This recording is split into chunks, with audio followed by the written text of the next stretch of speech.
আসসালামু আলাইকুম। Cornea medical and nursing ভর্তি প্রাইভেট প্রোগ্রামের পক্ষ থেকে আপনাদের সবাইকে স্বাগতম জানাচ্ছি। আমি স্বজন। তো আজকে আমরা দুইজন মানুষের সাথে আছি। একজন হচ্ছে আমাদের মৌমিতা আক্তার, যে এবছর ডিপ্লোমা নার্সিং এর ভর্তি পরীক্ষায় প্রথম হয়েছে সারা বাংলাদেশে, এবং আমরা তার সাথে আমাদের আরেকজন মানুষ আছে, যে গর্বিত মানুষটা হচ্ছে তার মা। যে আজকে এই দুইজনকে নিয়ে আমরা আসলে আলোচনা করবো অ্যাকচুয়ালি। তো আমরা এখানে আসলে কোনো কোচিং কেন্দ্রিক বা ওই কেন্দ্রিক কোনো কিছুর জন্য লাইভে আসিনি, বা আমাদের ওই রকম কোনো ইন্টেনশনও নাই। আমরা আসলে আজকে আসছি আমরা এই দুইজনের কাছ থেকেই, এই দুইজনের এই যে জার্নিটা, গল্পটা, এই যে ক্লাস 1 থেকে শুরু করে আজকে নার্সিং এ প্রথম হওয়া পর্যন্ত একটা মেয়ের কতটুকু কষ্ট, কতটুকু পরিশ্রম, এবং তার পেছনে তার মা বাবার কতটুকু পরিশ্রম, এই পরিশ্রমগুলোর সম্বন্ধে আমরা আসলে জানবো। কতটুকু স্ট্রাগল আসলে করতে আমরা আসলে ভাবি যে আসলে খুব সহজে মনে আমরা খুব ভালো কিছু করে ফেলতে পারি। আসলে এত সহজ না সবকিছুর মধ্যেই অনেক পরিশ্রম থাকে, অনেক কিছুই থাকে, এবং সেই পিছনের গল্পগুলাই আজকে আমরা শুনবো আমাদের এই মৌমিতা আক্তার, আমাদের কৃতি শিক্ষার্থী এবং আন্টির কাছ থেকে, দুইজনের কাছ থেকে আমরা আসলে শুনবো। তো আমি প্রথমে মৌমিতার কাছেই বলবো যে ভাইয়া, তোমাকে কংগ্রেচুলেশন কর্নিয়ার পক্ষ থেকে। তুমি সারা বাংলাদেশে ফার্স্ট হয়েছো, আমরা তোমার জন্য আসলে গর্ববোধ করতেছি। এবং আমার যেটা মনে হয় যে শুধু আমরা না, তুমি নিজেও গর্ববোধ করছো, আমাদের সাথে আন্টি আছে, আঙ্কেল আছে, যদিও উনি আসতে পারেনি, অনেক ব্যস্ত মানুষ, সবাই অনেক গর্ববোধ করতেছে। তো এই যে পড়াশোনা করে আজকে এইটুকু পর্যন্ত আসছো, আমরা আসলে তোমার গল্পটাই শুনতে চাই অ্যাকচুয়ালি। তো একটু আমাদেরকে একটু ছোটবেলার গল্পটা বলো, যে কিভাবে স্কুল লাইফ শুরু করেছিলে। ও আচ্ছা, স্কুল লাইফ বলতে আমি আর আমার ভাই ছিলাম পিঠাপিঠি। তো আমার মায়ের খুব কষ্ট হয়ে যেত, পরে আমার নানুর কাছে আমি চলে যাই। আমার নানু ঘরে থেকে আমি পড়াশোনাটা করছি বলতে আমি খুব ছোটবেলা থেকেই পড়াশোনাটা শুরু করে দিই। কারণ আমার খালামণিরা ছিল, আমার নানু ছিল, তারা আমি খুবই আদরে বড় হয়েছি ওদের কাছে। আর ওরা মানে একটা শৌখিন ছিল, যার কারণে আমার খুব ছোটবেলা থেকে স্কুলে দেওয়া দেয়, তারাই নিয়ে যাওয়া আসা সবকিছু করতো আমার খালামণি। আমার ছোটবেলার ভিত্তিটা আমার সবাই বলে আমার হাতের লেখা নাকি খুব সুন্দর। এটা পুরো ক্রেডিটটাই আমি আমার খালামণিকে দিব। উনি খুবই ভালোভাবে আমাকে গাইড করছে ছোটবেলায়। আমার ভালো মানুষ, যদি আমি ভালো মানুষ হই, তার পেছনে আমার খালামণির অদম্য একটা প্রচেষ্টা। তো পরে আমার নানু ওদের কাছে থাকাকালীন আমি প্রি-প্রাইমারি পড়ি এবং 1, 2 ওখান থেকে পড়াশোনা শেষ করি। আর আমার কাছে আমি ক্লাস 3 থাকাকালীন পরে আমি আমার নিচের বাড়িতে চলে আসি। আর ওখান থেকে আমি খুব ভালো স্টুডেন্ট ছিলাম, এমন কিছুই না, একদম অ্যাজ ইউজুয়াল একটা নর্মাল স্টুডেন্ট না, একটা বাচ্চা, এটাই বলা যায়, একটা বাচ্চা। তো পরে আমি ছোটবেলা থেকে একটা জিনিস খেয়াল রাখতাম না, এটা খেয়াল রাখারই বিষয়, যে আমি খুব ছোটবেলা থেকে আমি খুব প্রশংসা পেতাম যে আমি নাকি পড়াশোনায় খুব ভালো, খুব পড়াশোনা করি এরকম। যদিও আমরা 4 ভাই বোন, তারপরেও তাদের মধ্যে থেকে আমি নাকি অন্যতম। কেন এটা আমি ঠিক জানি না, ওরা কেন বলতো। পরে যখন ওরা সবসময় আমার প্রশংসা করতো, যেটা আমাকে খুবই অ্যাপ্রিসিয়েট করতো। তো পরে আমি ক্লাস 3 পড়ার পরে ক্লাস 4 আমি কিন্ডারগার্টেনে ভর্তি। এটা মূলত আমার জেদ ছিল, আমি প্রাইমারিতে পড়বো না, আমি কিন্ডারগার্টেনে পড়বো। পরে আমার আম্মা, আমার আব্বা সবাই গিয়ে তারপর কিন্ডারগার্টেনে ভর্তি করে। ওখান থেকে ক্লাস 4, 5, 6, 7 এই পর্যন্ত আমি 10 পর্যন্ত ওই স্কুলে পড়ছি। আমার স্কুল নিয়ে আমি খুবই গর্বিত। আমার স্কুলের নাম শুক্তারা বিদ্যানিকেতন, দড়িরামপুর, ময়মনসিংহ। তো পরে ওখান থেকে পড়ি। আর এর মধ্যে এতগুলো বছরের মধ্যে আমি কতবার যে হারছি বলার মতো না। কিন্তু তারপরে আমার আব্বা আমার ফিনান্সিয়াল সাপোর্টটা আমার আব্বা দিচ্ছে, কিন্তু মেন্টালি যে সাপোর্ট লাগে, এমনি তো সব ধরনের সাপোর্ট আমার আম্মা আমার এত দূর আসার পরে, ওই নানি বাড়ি থেকে আসার পরে সম্পূর্ণ সাপোর্টটা আমার আম্মা দিচ্ছে। তো পরে এই যে দিলাম, পড়াশোনা করছি, পড়াশোনা করার শুধুমাত্র আমি মূলত ক্লাস 8 পর্যন্ত পড়াশোনা করছি, আমার আম্মা পড়াইছে। কোনো লক্ষ্য ছিল না। আচ্ছা, ক্লাস 1 থেকে ক্লাস 8 পর্যন্ত আসার পিছনে আমরা দেখতে পাচ্ছি যে আসলে আন্টির অনেক বেশি অবদান, এবং পাশাপাশি আমরা আমার স্কুলের প্রতিও কৃতজ্ঞ। পাশাপাশি আমরা আরো দুইজন মানুষের নাম শুনলাম, তোমার নানুর কথা, তোমার খালার কথা। আসলে আমি এখান থেকে আসলে আপনাদের দুইজনকেও ধন্যবাদ দিব, কারণ আমি মনে করি যে আসলে আজকে মৌমিতার এইখানে আসার পিছনে আপনারও অবদান রয়েছে। তো আপনাদেরকে আসলে অসংখ্য ধন্যবাদ। আজকে আপনারা হয়তো যে এইটুকু সাপোর্ট করেছেন, যে এইটুকু সাপোর্টের জন্য কিন্তু আজকে মৌমিতা আপনাদের জন্য মনে রেখেছে। আমি আশা রাখবো আপনারা আসলে মৌমিতার জন্য দোয়া করবেন। আসলে মৌমিতা, আমরা যতটুকু জানি মৌমিতার বাসা হচ্ছে ময়মনসিংহ, এবং সেই ময়মনসিংহের একদম অজপাড়া গায়ের একটা মেয়ে, এবং সেইখান থেকে আজকে সে সারা বাংলাদেশের প্রথম হয়েছে। তো আমরা এইটুকু আসলে বুঝতে পারি যে আসলে পড়াশোনা করার জন্য যে আসলে খুব অনেক বেশি কিছু পাওয়া দরকার এরকম কিছু না, আসলে না। গ্রামে থেকে ওটা সম্ভব যদি বাবা মা সাপোর্টটা করে, যদি আমাদের আশেপাশের সাপোর্টটা থাকে। এবং আমি যেটা জানি যে আসলে মমিতা যে খুব হায়ার ক্লাস ফ্যামিলি থেকে আসছে এমন না, গ্রামের একটা নর্মাল একটা ফ্যামিলি থেকে আসছে। আমি আসলে এই ফ্যামিলিকে নর্মাল বলবো না, কারণ তার বাবা মার যেই স্পিরিটটা ছিল, যে বাবা মার যে একাগ্রতা, যে না আমরা মেয়েটাকে একটা ভালো জায়গায় নিয়ে যাব, আসলে আমরা জানি যে আসলে বাবা মার যদি সেই ইচ্ছাটা না থাকতো তাহলে আজকে মমিতা কিন্ডারগার্টেনে পড়তে পারতো না। আমরা জানি যে গ্রামের আসলে সব বাচ্চা কাচ্চারা কিন্ডারগার্টেনে পড়ে না, যাদের বাবা মার ইচ্ছাটা থাকে তারাই পারে। তো আমি এইটুকু আসলে বলবো। আমি আসলে আন্টির সাথে একটু কথা বলবো, আন্টির কাছে আসলে আমি জানতে চাইবো যে একটু বলবেন হ্যাঁ যে একটু ছোটবেলা থেকে আসলে মমিতা কেমন ছিল, বা আসলে পড়াশোনার ব্যাপারে কি আসলে একটু আগ্রহী ছিল, নাকি ফাঁকিবাজি করতো, নাকি শয়তানি করতো, একটু বলবেন। একটু আপনি বলবেন। আচ্ছা সময়। মমিতা কোনো সময় ফাঁকিবাজি করতো না। আচ্ছা ফাঁকিবাজি যখন ক্লাস এসএসসি পাস করার পরে মাঝে মাঝে মোবাইলটা হাতে লইতো, তখন বড় হওয়ার পরে একটু মোবাইলটা হাতে লইতো, তখন আমি খালি ধমকাইতাম, মোবাইল রাখবো, মোবাইল রাখো, মোবাইল রাখো, মোবাইল রাখো, একই কথা। মোবাইল তার আমি দিবার দিতাম না। ওই চুপি চুপি ঘুমাই নিয়ে আমার আমি ঘুমাই গেছি দেখিয়া তারা দুই বোনে মেজু মেয়ে আর হ্যাঁ দুইজনে আর কি মোবাইল দিত। কোনো ছোটবেলা কি বুঝতে পেরেছিলেন আন্টি যে এই মেয়ের কারণে আজকে ঢাকায় আসা হবে, আজকে লাইভে? না না, ছোট যখন ক্লাস 2 তে, তখন আমার মেয়ে ক্লাস 2 তে রুলে কইছে। কইলে পরে আমার বাপের বাড়ির এক লয়ে করতেছে, তার মেয়ে অনেক কান্নাকাটি করতেছে। স্যারেরা কি করলো, হেড স্যারে মমিতার রোল 2 আর রুলে, আবার মমিতার পুরস্কার সব আমি যাই আনছি। আচ্ছা আচ্ছা। এই স্কুল থেকে তারপরে পরে আমি গিয়ে পরে মমিতা কান্দাছে, তারপরে আমার আম্মা ফোন দিছে, তুমি ট্রাইও মমিতার রুল 2 বানাইছে, দিয়ার রুল 1 বানাইছে। আমি কই রুল দিয়ে তো কিছু হয় না। হয় না। তো পরে বাদে আমি গেছি, আমি কই দিলার ভাই তুমি তো এই কাজটা তুমি ভালো করছো না। আচ্ছা তুমি 2-1 দিয়ে তুমি 2 পানি খাও, আমার মেয়েটারে আমি লয়ে যাই আমরা 30 সালে।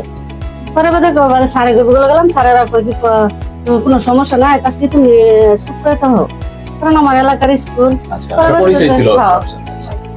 আচ্ছা পরে বাদে কইতেছে তুমি চুপ করে থাকো, তোমার মেয়ে ভালো, তুমি ওই টেনশন করো না, রুল দেওয়া কিচ্ছু হইতো না, ভালো কিছু করবে। হ্যাঁ মমিতা অনেক আগায় যাবে। পরে বাদে আমার যখন ক্লাস 4 এ উঠলো, 3 তে উঠলো, শুনলাম আম্মার সাথে কোথাও পত্রিকা করে পরে মেয়ের নিয়ে এসেছি। আচ্ছা এই নিয়ে আয়া পরে বাদে এসেছি সত্তরের বিদ্যানিকেতনে ভর্তি করলাম। তারপরে এম থেকে মেয়েরে নিজে নিজে বুঝে ফেলছে যে পড়াশোনা করতে হ্যাঁ। হবে। আচ্ছা আমার মেজু মেয়ে আর ছোট মেয়ে দুটোটাই এক পড়া, সুন্দর পড়া, লেখাপড়া খুবই ভালো ছিল। ও কি মেজো না ছোট? হ্যাঁ এই সবার ছোট।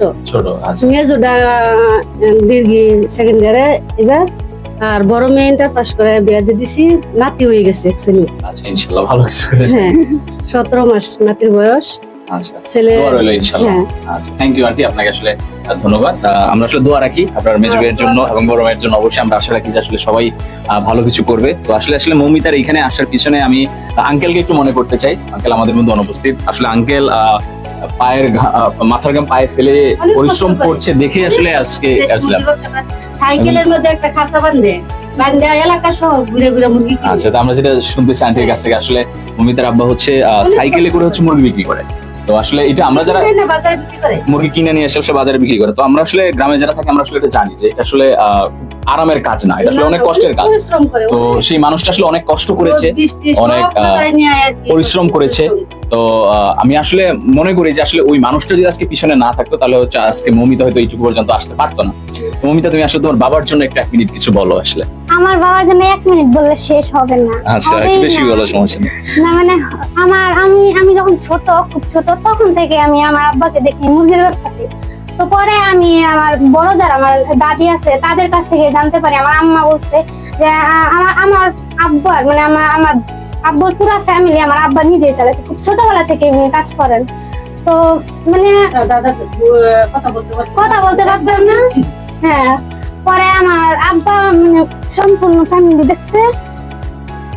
আচ্ছা মমিতা আসলে আবেগান্বিত হয়ে গেছে। আসলে এটা আসলে আবেগঘন মোমেন্ট, কারণ মানুষটা আসলে কষ্ট করেছে। আপনি বুঝি যে আসলে যার বাবা কথা বলতে পারতো না, ফ্যামিলির ভারটা যার কাছে আসছে, সে আসলে অনেক কষ্ট করেছে, আমরা আসলে বুঝতে পারি।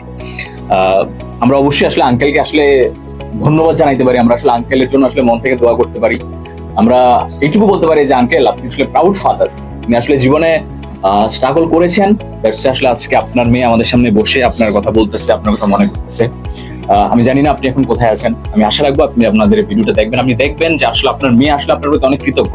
আপনার ওয়াইফ এবং আপনার মেয়ে দুইজনই আসলে আপনার কথা বলতে গিয়ে কান্না করে দিচ্ছে। তার মানে তারা আসলে আপনাকে এতটাই ভালোবাসে এবং তারা আপনার যে এফোর্ট, আপনি যে কষ্টটা করেছেন আজকে, এই যে বিভিন্ন জায়গা থেকে এনে মুরগি বিক্রি করেছেন, সেই টাকা দিয়ে আজকে আপনি মেয়েকে এটুকু পর্যন্ত এনেছেন।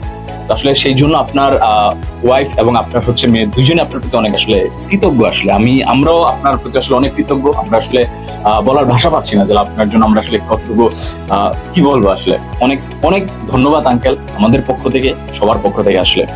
তো আরেকটা যেটা ব্যাপার হচ্ছে, আমরা আসলে যতটুকু শুনেছি যে মৌমিতা আমাদের কর্নিয়াতে ভর্তি হয়েছে আসলে একটা মজার কারণ।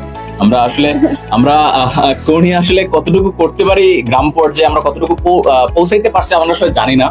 তবে আমরা শুনেছি যে আসলে মৌমিতা খুব মজার একটা কারণে আসলে আমাদের এখানে কর্নিয়াতে আসছে। আমি ছোট্ট করে মৌমিতার কাছে আসলে শুনতে যাবো যে কর্নিয়াতে আসার জার্নিটা কিভাবে ছিল আসলে।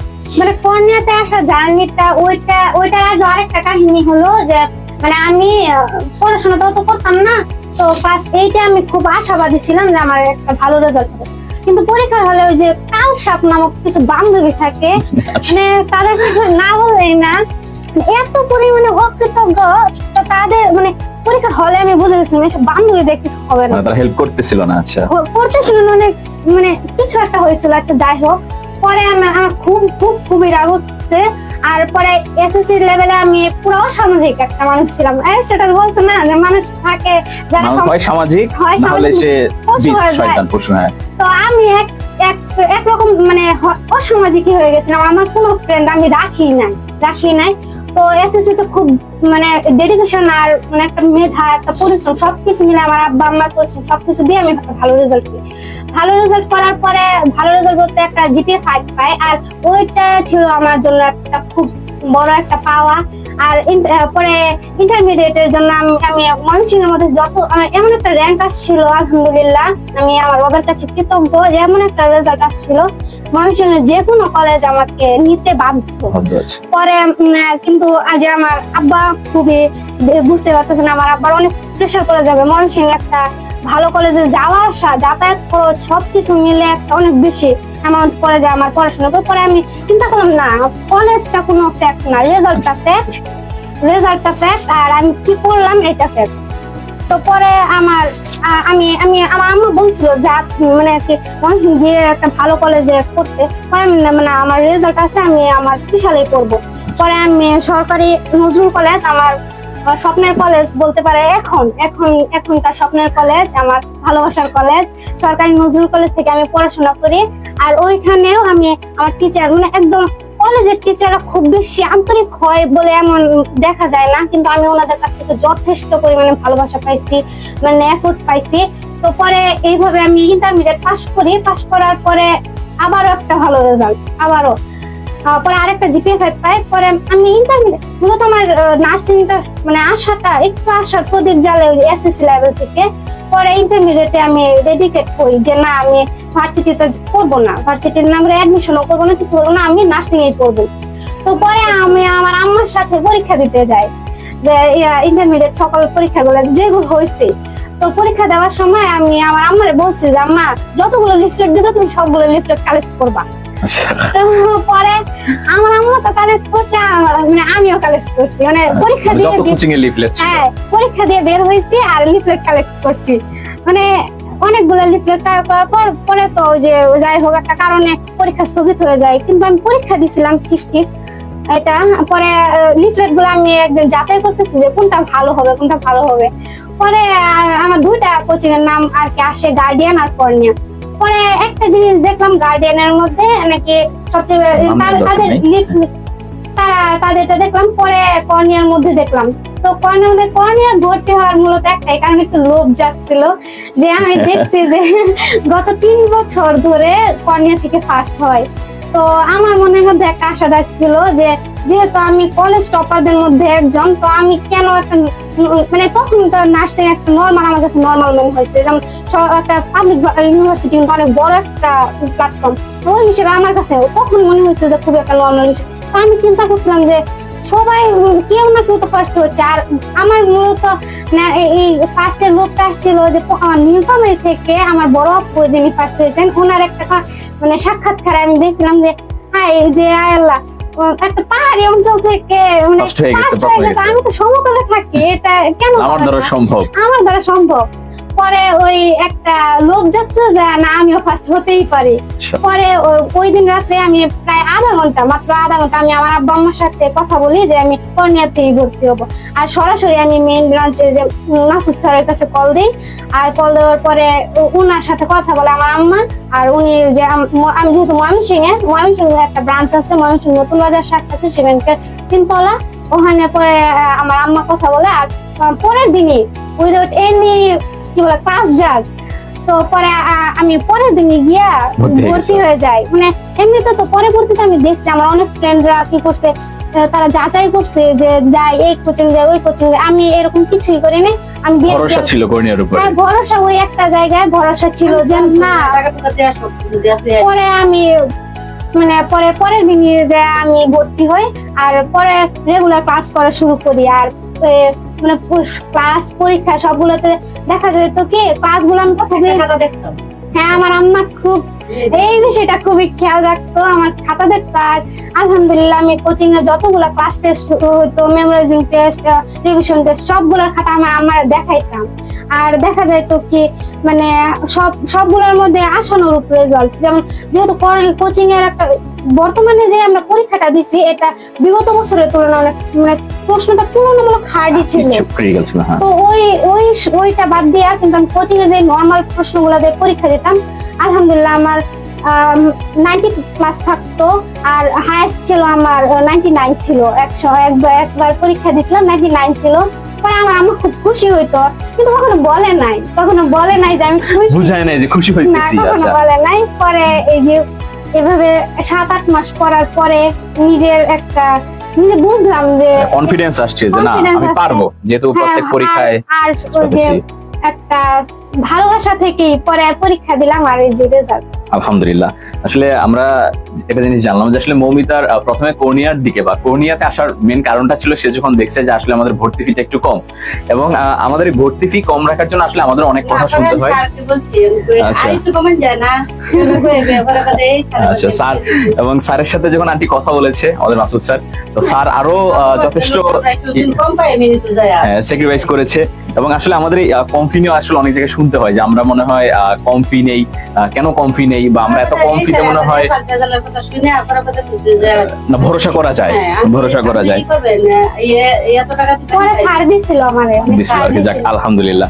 তো আসলে যে ব্যাপারটা হচ্ছে যে আমাদের অনেকে মনে করে যে আমরা আসলে কম ফি নিচ্ছি, আমরা কম ফিটা কেন নেই? আমরা আসলে কম ফি নেই এই যে মৌমিতার মতো যারা আছে, যাদের আসলে অনেক পটেনশিয়ালিটি আছে, যারা আসলে একটু যদি ধাক্কাটা পায় তার দ্বারা ভালো কিছু করা সম্ভব। এখন এইটুকু সাপোর্ট যদি আমরা এখান থেকে না করি আর কে করবে? এই জন্য আসলে আমরা কর্নিয়া থেকে সবসময় চেষ্টা করি যে আসলে যারা মেধাবী স্টুডেন্ট তাদের জন্য ভালো কিছু করার। আমরা আসলে অনেক সময় অনেক কথা শুনি যে আমাদের ফি এত কম কেন। আরেকটা কথা আমাদের শুনতে হয় যে আসলে আমরা মনে হয় ফি কম নেই, তার মানে মনে হয় আমরা আসলে ওইভাবে সার্ভিসটা দিতে পারি না। কিন্তু আমরা যে ভালো কিছু করতে পারি এবং আমরা যে আসলে ভালো কিছু দেই তার প্রমাণ আজকে মৌমিতা আমাদের সামনে বসে আছে। আজকে মৌমিতা আমাদের থেকে আমাদের কাছে পড়াশোনা করে আজকে মৌমিতা ডিপ্লোমাতে ফার্স্ট হয়েছে, এবং আমরা এইটুকু নিজেদের উপর কনফিডেন্ট না যে আসলে আমরা হয়তো ভালো কিছু দিয়েছি বলেই আজকে মৌমিতা আমাদের সামনে বসে আছে। তো আসলে এই ক্রেডিটটা আসলে আমরা আসলে অতটা নিব না, আমি পুরোটাই আসলে আন্টিকে দিব, আঙ্কেলকে দিব, এবং মৌমিতাকেই আমি দিব, যে আসলে তারা পরিশ্রমটা করেছে বলেই এইটুকু করেছে আজকে। কারণ মৌমিতা আরেকটা কথা বলেছে যে মৌমিতা যখন পরীক্ষা দিয়ে আসতো আন্টি আসলে প্রত্যেকটা খাতা চেক করে দেখতো। আসলে এই যে একটা মায়ের যে একটা আগ্রহ, এটা আসলে খুব আমরা দেখতে পাই না। আসলে অনেক সময় মায়েরা চিন্তা করে যে আসলে মেয়েকে ভর্তি করে দিয়েছি কোচিং এ, দায়িত্ব কোচিং এর উপরে দিয়ে দিয়েছে, আমার আসলে অতটা প্যারা নাই। কিন্তু এই যে আন্টি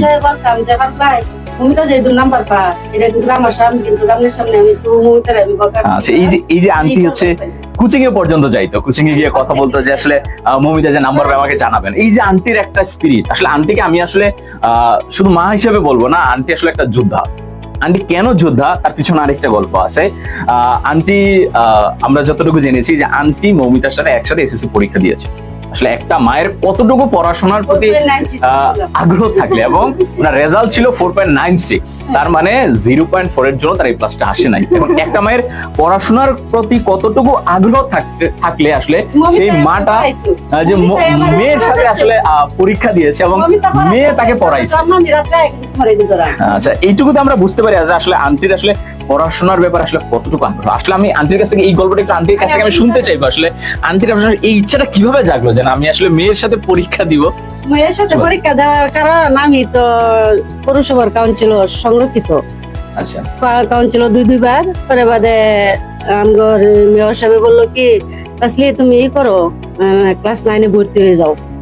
আমি প্রিন্সিপালে কয়ে দে তুমি 9-এ ভর্তি হয়ে যাও, সামনে যদি সার্টিফিকেটের লেগে আবার যদি ই করে, এই কারণে মেয়রে এবারে কয়ে দিল। পরে মেয়র মানিসুজ্জামান বর্তমানে এমপি ছিল, হয়তো দেশের বাইরে গেছে গা।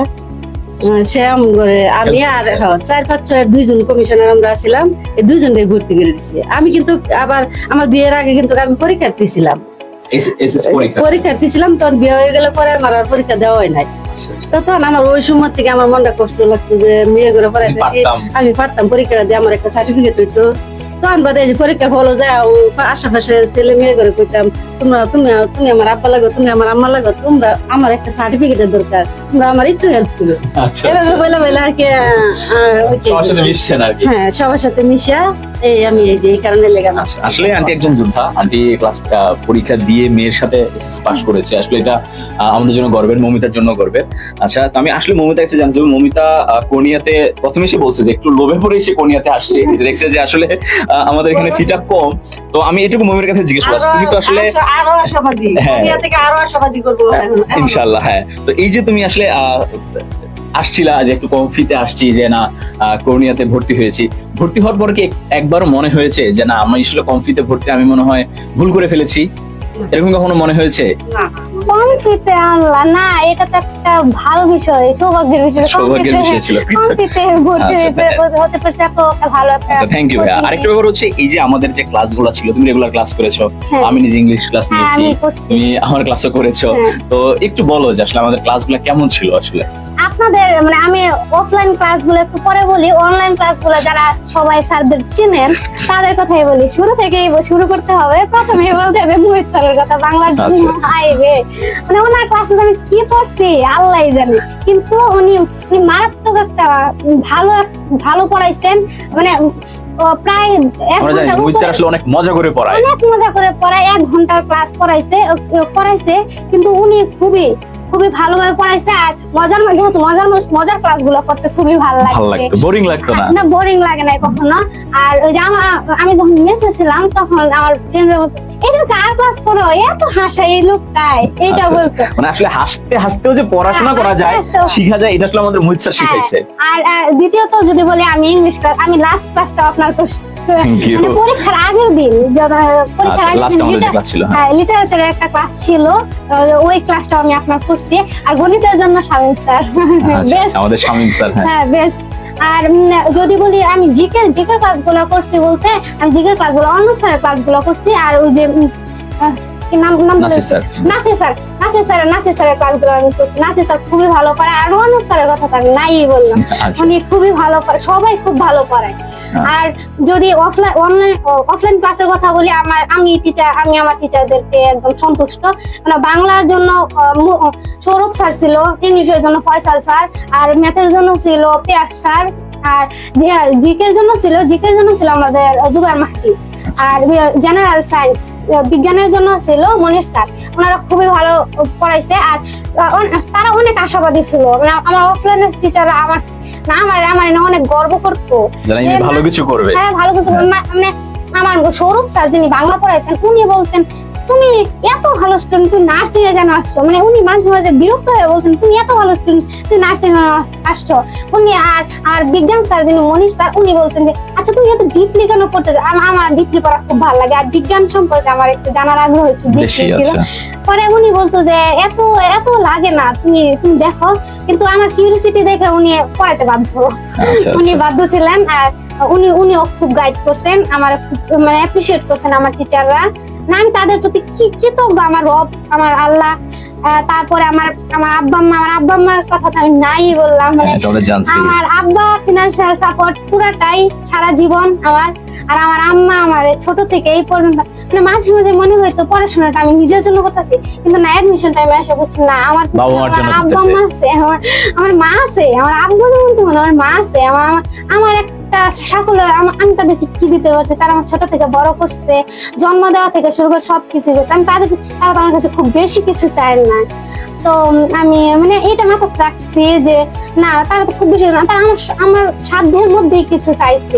তো আমি যদি একটু মানে পরিশ্রম করি তাহলে হয়তো বা আমি তাদের মুখে আবার সেই হাসিটা দেখতে এবং পারবো। সেটা তুমি অবশেষে পেরেছো। হ্যাঁ, আমি- আমি আমার রেজাল্ট পেয়ে এত খুশি হই নাই, কিন্তু আমার আম্মু কান্না করে দিচ্ছে একদম। আসলে তুমি আসলে সবাইকেই অনেক বেশি খুশি করেছো, প্রাউড করেছো। আরেকটা ব্যাপার হচ্ছে আন্টির কাছে আমি একটু শুনতে চাইবো যে আন্টি আসলে আমরা জানি যে এসএসসি পরীক্ষার পরে অনেকে যেহেতু অনেকে আসলে ভার্সিটিতে পড়তে চায়, ঢাকা বিশ্ববিদ্যালয়ে পড়তে চায়, অনেক জায়গায় পড়তে চায়। আপনাদের ময়মনসিংহে কবি নজরুল ইউনিভার্সিটি খুবই ভালো একটা ইউনিভার্সিটি, হ্যাঁ হয়তো কাজী নজরুল ইসলাম ইউনিভার্সিটি, তো অনেক ভালো ভালো ইউনিভার্সিটি ছিল। এত কিছু রেখে আপনার এটাই কেন ইচ্ছা হলো যে মেয়েরা আমি নার্সিং এ পড়াবো, এটা আমাকে একটু বলবেন। না, আমি মেয়ের ইচ্ছা, এটা আমার ইচ্ছা না। আমি তো তারে বলছি যে যাও ভার্সিটি, আমি ভার্সিটি পড়াই।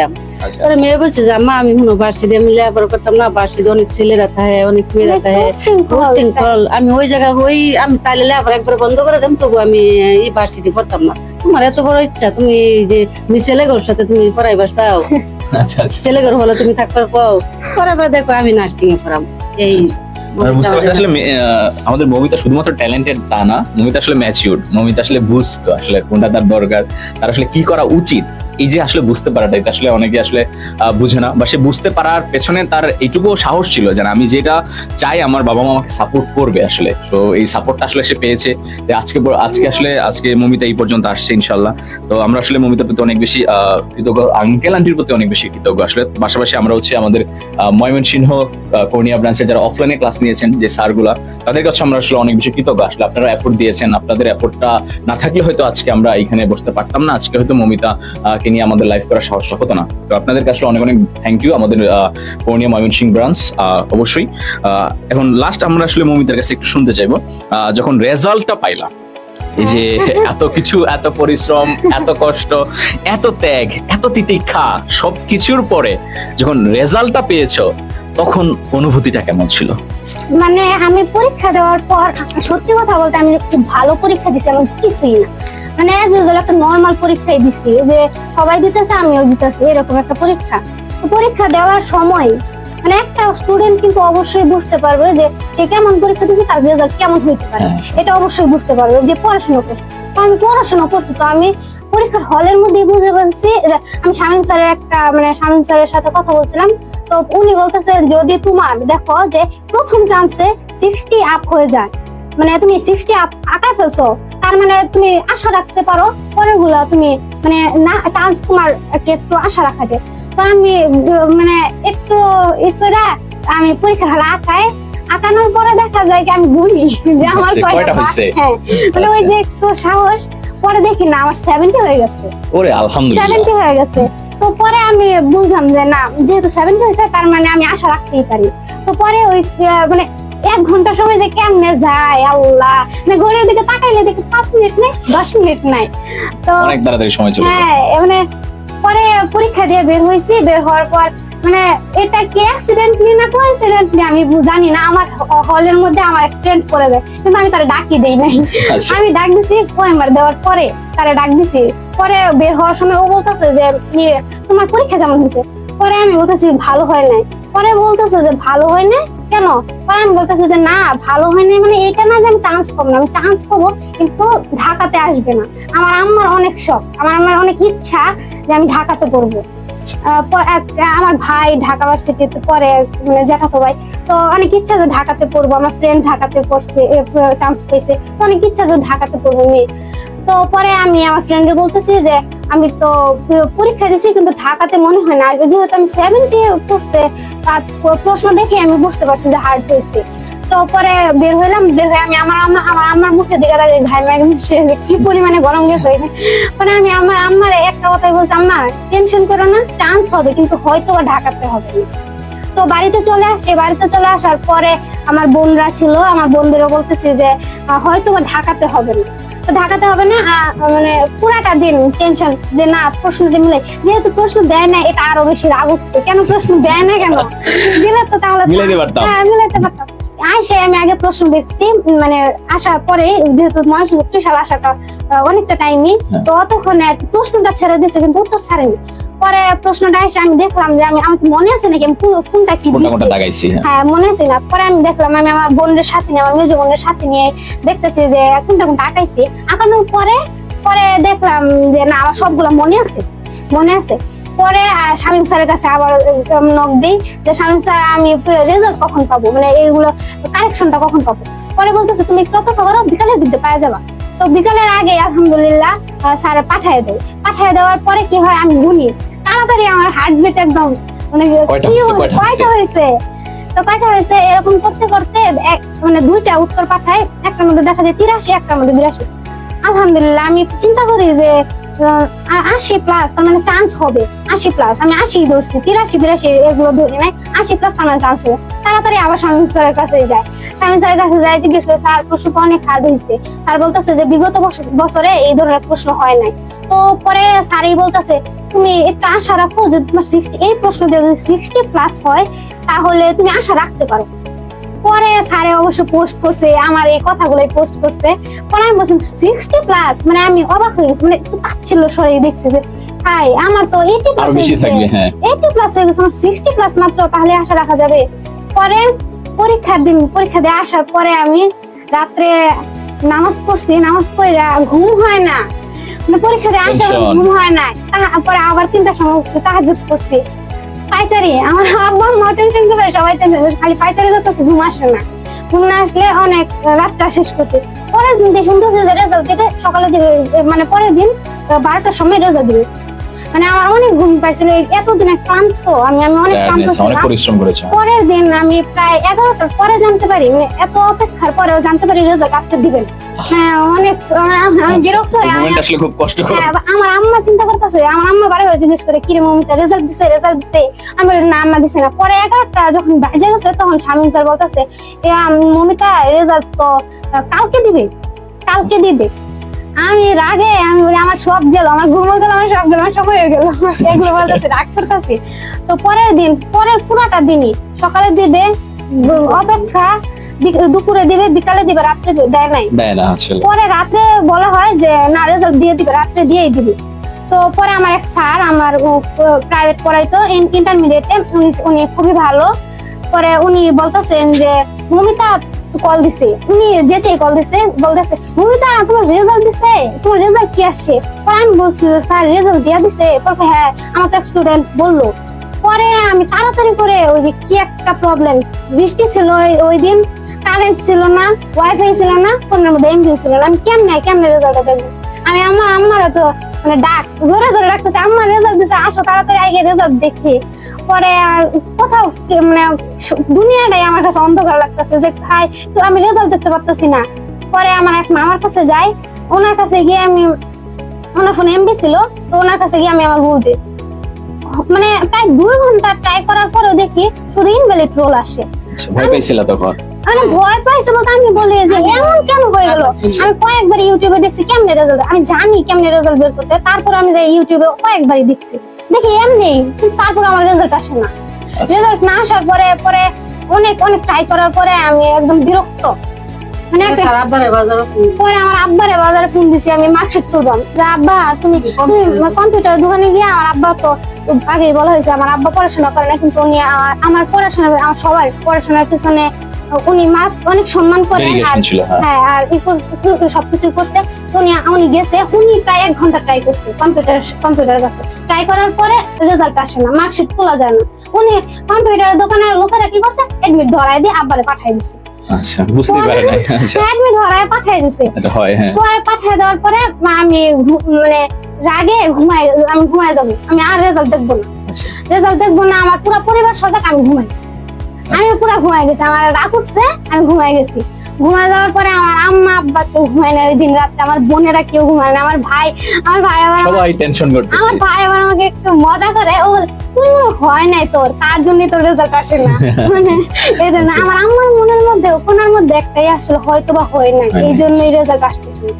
পরে আমি ঘুমাইছি, ওরা পুরা রাত সবাই পুরা রাত সাজা, আমি ঘুমাইছি, এটা আমি বলতে বাধ্য, আমি ঘুমাইছি, সবাই বাবা মা টেনশন করছে, আমি আমি ঘুমাইছি। মানে বিরক্ত লেগে গেছে যে আমি রেজাল্ট পাচ্ছি না। পরে পরবর্তীতে সকালবেলা আমি ঘুমাই রয়েছি, আমি রেজাল্ট দেখবো না, আমি সজাগ, তারপর আমি উঠি না। পরে আমার বোন বলতেছে, সকালবেলা বোন বলতেছে যে কিরে মৌমিতা, তুই উঠোস না, তোর রেজাল্ট দিছে, তুই তো ঢাকাতে চান্স হয়েছে। এইটা ছিল মানে আমি সবচেয়ে শোনা সবচেয়ে কাঙ্ক্ষিত কথা। ঘুমের মধ্যে থেকে শোয়া থেকে একদম উঠে বসে চোখ মেলতে পারতেছি না, যে আমি ঘষে ঘষে তাড়াতাড়ি দেখতেছি রেজাল্ট, না সত্যি মিডফোর্ডের মধ্যে আমার চান্স হয়ে গেছে। মানে যেখানে আমি আশা করছিলাম যে আমার চান্স হবে কিন্তু মিডফোর্ডে হবে না, ঢাকা স্বপ্নের কলেজ ছিল, ঢাকাতে হবে না, তো ওই দিক দিয়ে ঢাকাতে হয়ে গেছে, এটাই অনেক বড় পাওয়া ছিল। পরে তাড়াতাড়ি করে সে শুধু আমাকে সিরিয়ালটা দেখাইছে, তখন রেজাল্ট পাবলিশ হয়নি। পরে সিরিয়ালটা দেখাইছে, আমি সিরিয়ালের মধ্যে দেখি না আমার নাম আছে, তার মানে আমি আসি, আমি ঢাকাতে আসি। আমার জানো মার্কশিট তো জানো। পরে ওর তো হ্যাঁ, পরে আমি তাড়াতাড়ি করে আবার ঢুকি ওই ইয়ার মধ্যে, গুগল মধ্যে ঢুকি, আবার আমার রেজাল্ট আসে না। এটা আরো বিরক্ত লাগছে, আবার আমার রেজাল্ট আসে না। তো না আসার পরে আবার শামীম স্যারের কাছে যায়, উনি বলে 12টার পরে মার্কশিট সহ ছাড়। পরে অবশ্য 12টার আগে পাওয়া যায় বলতে গিয়ে আমার কোচিং থেকে কল দিয়ে বলতেছে আপনি মৌমিতা, আমি বলতেছি জি। পরে বলতেছে আপনি কি আপনার রেজাল্ট পেয়েছেন, আমি বলছি জি, আমি শুধু সিরিয়ালটা পাইছি যে আমি ঢাকার মধ্যে আছি। পরে বলে আপনি কি এটা জানেন আপনি কততম সিরিয়ালে আছেন? পরে আমি বলি না। পরে বলতেছে আপনি তো সারা বাংলাদেশের মধ্যে ফার্স্ট হয়েছেন। আমি নর্মাল ছিলাম, আমি নর্মাল থাকার পরে আমি বলতেছি যে ভাইয়া দয়া করে মজা করবেন না, এটা খুবই সেন্সিটিভ একটা বিষয়, আমি যদি মানে এখন যদি মজা করেন এটা আমার জন্য অনেকটা কষ্টের হয়ে যাবে। পরে বলতেছে আপু আমি একটা প্রতিষ্ঠান থেকে কল দিচ্ছি, অবশ্যই যাচাই বাছাই করা যায় না। তখন আমি পুরাই চিৎকার করা লাভ শুরু। আমার বোন, আমার আব্বা ছিল, আমার আম্মা তো মার্কশিট তোলার জন্য বাজারে গেছিল, আমার আব্বা ছিল, সবাই বলতেছে কি ঝমঝম বৃষ্টি, এই বৃষ্টির মধ্যে শোনাও যাইতেছে না, এখান থেকে আমি বলতেছি শোনা যাইতেছে না। পরে আমি বলতেছি যে আব্বা আমি তো সারা বাংলাদেশের মধ্যে ফার্স্ট হয়ে গেছি। মানে এইটা ছিল সেরা মুহূর্ত গুলোর মধ্যে একটা অন্যতম একটা সেরা মুহূর্ত। এই বৃষ্টি ঝমঝমের মধ্যে একটা বৃষ্টি স্নাত একটা খবর যখন আসে এরকম মুহূর্ত, যেটা আসলে সবার জন্য অনেক বেশি প্রাউড ফিল হয়। আমি আসলে আন্টির কাছে একটু লাস্ট শুনতে চাই, আন্টি আসলে যখন এই বৃষ্টি স্নাত সময় আপনি শুনলেন যে আপনার মেয়েটা সারা বাংলাদেশে প্রথম হয়েছে, আসলে আপনার তখন কেমন লেগেছে? আমি শুনি নাই, আমি তখনও শুনি নাই। আমার এক মমিতা ফোন দিয়ে বলতেছে আম্মু তুমি তাড়াতাড়ি বাড়িতে আসো, আমি কই স্যারের আসতেছে। আমি কই মা বৃষ্টি যায়, আমি কেমনে আসবো? তো মার্কশিট তুলে নিয়ে, মার্কশিট লাগতো না, স্যারেরা মার্কশিট নিয়ে আইতেছে, তুমি আয় ভরো। আমি বৃষ্টিতে ভিজ যাই আমি, ওর কোনা তুমি আয় ভরো, তার কথা একটা তুমি আয় ভরো, ফল তুমি আয় ভরো। বাদে আমি বৃষ্টির একটু কমতে পরে বাদে আই না, তখন আমি মার্কশিট যে কম্পিউটার ধরো তুলছি, তখন আমি খেয়াল করছি না যে কততম হয়েছে বা কিছু, আমি এটা দেখছি না। মমিতা ফোন দিতেছে স্যারের আইতেছে, তো না আমারও তো একটা স্যারের আইতেছে, তারপর আপ্যায়নের একটা আছে। আমি তাড়াতাড়ি করে খেলে আইসি বারে আইসি, মমিতা করতেছে আম্মা আমি ফার্স্ট হয়েছি, তুমি কি তুমি এটা কিভাবে বলবো, এটা বলার আর ভাষা নাই। আচ্ছা আন্টি আসলে অনুভূতিহীন হয়ে যাচ্ছে এটা বলতে গিয়ে, যে আসলে যখন সে শুনেছে যে তার মেয়েটা আসলে প্রথম হয়েছে। আমরা আসলে মমিতা আসলে অনেক অনেক ধন্যবাদ জানাবো, মেয়েটা আসলে অনেক পরিশ্রম করেছে, সে ছোট থেকে পরিশ্রম, এবং মমিতার পেছনে থাকা প্রত্যেকটা মানুষ, প্রত্যেকটা প্রতিষ্ঠান, সবাইকে আসলে অনেক বেশি ধন্যবাদ জানাবো আমাদের পক্ষ থেকে। আমি আশা রাখবো যে আসলে এই যে মমিতা যে তার সফলতাটা পেয়েছে এবং এই সফলতা শেষ উত্তর ধরে রাখবে, সামনেও ধরে রাখবে। আমাদের প্রতিষ্ঠান থেকে যতটুকু আমরা পারি ইনশাল্লাহ মমিতার জন্য আমাদের দোয়া থাকবে, সাপোর্ট থাকবে, এবং আমরা সবসময় দোয়া করে যাব যে না মমিতা যেন বারবার করে এরকম আঙ্কেলকে এবং আন্টিকে এরকম একটা প্রাউডের জায়গায় নিয়ে যেতে পারে। এবং আমাদের সেই ভরসাটা তৈরি হয়েছে যে আসলে মমিতার দ্বারা সেটা আসলে সম্ভব, মমিতা যেটা একবার পেরেছে মমিতা সেটা বারবার পারবে। এবং পরিশেষে আমি এটি আসলে ধন্যবাদ জানাবো মমিতাকে, এবং ধন্যবাদ জানাবো মমিতার প্যারেন্টসকে, আঙ্কেলকে এবং আন্টিকে, কারণ এই তিনটা মানুষ কেন্দ্রে ছিল এবং এই তিনটা মানুষের কেন্দ্রীভূত পরিশ্রমের কারণেই আজকের এই রেজাল্ট, আজকের এই ফলাফল। তো আমি আসলে ধন্যবাদ জানাবো, অনেক বেশি ধন্যবাদ, এবং সৃষ্টিকর্তার প্রতি অনেক কৃতজ্ঞ জানাবো। আসলে আল্লাহ না থাকলে আসলে অনেক কিছুই সম্ভব না। আল্লাহ ছিল বলেই, আল্লাহ সাপোর্টটা করেছে বলেই এই যে মমিতা বলেছে রেজাল্টের আগের দিনও সে তাহাজ্জুদ করেছে। কারণ সে জানে যে আসলে আমাদের সৃষ্টিকর্তা, আমাদের আল্লাহ আমাদেরকে না দিলে আমাদের আসলে পাওয়া সম্ভব না। তো আল্লাহ আমাদেরকে সাপোর্ট করে। আমি দোয়া রাখবো অনেক অনেক, ইনশাআল্লাহ, যে আল্লাহ যেন আমাদের সামনে ভালো একটা জীবন মমিতার জন্য অপেক্ষা করছে, এবং সেই জীবনে যেন মমিতা আরো সফলতা নিয়ে আসে। ধন্যবাদ। আসসালামু আলাইকুম। আমাদের চেয়ারম্যান স্যার, আমাদের শ্রদ্ধেয় মাসুদ স্যার, আমাদের স্যার পরিশেষে একটু কথা বলবে। ইনশাআল্লাহ আমরা শুনবো একটু স্যার কি বলে। স্যার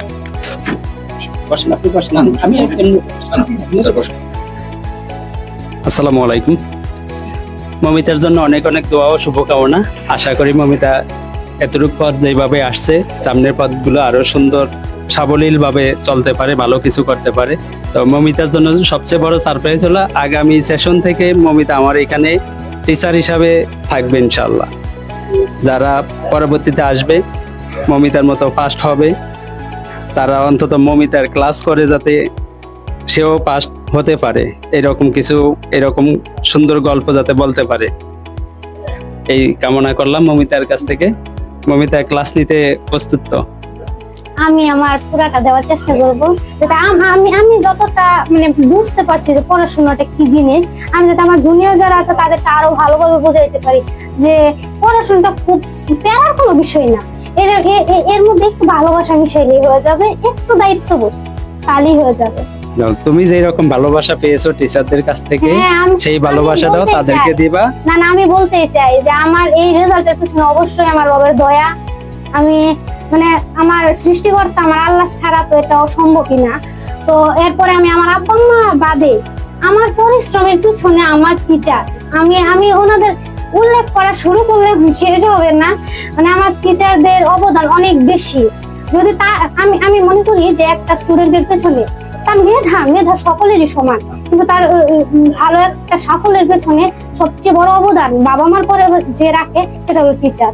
অবশ্যই আমি আমার জুনিয়র যারা আছে তাদেরকে বলবো, তোমরা অবশ্যই একটা ভালো, যেখানে যে যার কাছে তুমি বুঝতে পারো একটা ভালো টিচারকে মানে প্রথমে খুঁজে বের করো আর তার কাছেই করো, যাতে তোমার পুরোটা সময় একটা ভালো একটা সময় যায় যে না আমি স্যারের কাছে বুঝতে পারতেছি, তার মানে এটা আমার জন্য একটা ভালো একটা পয়েন্ট। তো আমি কর্নিয়ার কাছ থেকে অনেক কিছুই পাইছি, এটা অস্বীকার করার কিছুই না। তো আমি চাইবো যে আমার যারা জুনিয়র আছে, যেহেতু স্যার বলছেন যে আমি ক্লাস নিবো, অবশ্যই আমি চাইবো আমার বেস্টটা, আমার সর্বোচ্চটা দেওয়ার জন্য, যে একটা স্টুডেন্টের কি কি লাগে। মানে আমি তো আমার স্টুডেন্ট লাইফটাই পার করতেছি, তো আমি জানি একটা স্টুডেন্টের কি লাগে, আমি সবটা দেওয়ার চেষ্টা করব। আমরা তোমাকে সর্বোচ্চ সাপোর্ট দিব, তোমাকে যা কিছু করার দরকার হয় ইনশাআল্লাহ। এখান থেকে অন্তত কর্নিয়াতে আছো, পাঁচ যেদিন ভর্তি হইতে গেছো সেদিনকার গল্পটা তোমার মনে আছে যে সেদিন কিভাবে তুমি ভর্তি হয়েছিল? গেছিলাম, মানে এমন একটা আমার আব্বা মার মানে আমার পড়াশোনাটা আমার জেদের উপর ছিল। মানে আমি এইভাবে পড়বো, আমি ওইভাবে পড়বো, তারা আমাকে সবসময় সাপোর্ট দিচ্ছে। তারা কখনো ভাবে নাই যে না এই মেয়েটা ভুল সিদ্ধান্ত নিতে পারে। তারা সর্বোচ্চ মানে একটা ভরসা রাখছে, না এই ভুল সিদ্ধান্ত আর নিবে না, একটা ভরসার জায়গা ছিল। তো যখন আমি কর্নিয়ার নামটা নেই, তো আমার আম্মা আর আব্বার সাথে শুধুমাত্র আমার আধা ঘন্টার একটা কনভারসেশন, যে আম্মা আব্বা আমি কর্নিয়াতেই ভর্তি হবো। ওরা না করেই নাই। তো পরবর্তীতে আমি আমার আব্বা যাই নাই, আমি আমার আম্মা পরের দিনই আমি আমার আম্মার সাথে গিয়া মানে ত্রিশাল থেকে ময়মনসিংহ যাই। আপনার কাছে কল দেওয়া হয়েছিল, তো পরে ময়মনসিংহ যেতে যাই। পরে আম্মার সাথে গিয়া আমি স্যারদের সাথে আগে পরিচিত হওয়ার পরে ওই দিনই ভর্তি হওয়ার কার্যক্রমটা শেষ করে। তুমি দাঁড়িয়েছিলা? হ্যাঁ দাঁড়িয়েছিলাম, হ্যাঁ এটা ভুলে গেছি। মানে দাঁড়াইছিলাম, মানে আমরা খুব সকালে চলে যাই, মানে অনেকটা সময় দাঁড়িয়েছিল, ওরা বাইরে ছিল, আমি ওদেরকে তিনজনকে ফোন দিছি। পরে প্রবলেম ছিল না, এটা প্রবলেম ছিল না, মানে একটা নতুন জায়গা দেখতে আর সমস্যা হয় নাই। তো পরে দাঁড়াইছিলাম অপেক্ষাটা একটু কষ্ট হয়েছে। হ্যাঁ পরে স্যার চলে আসছে, আর ভর্তি হয়ে গেছি।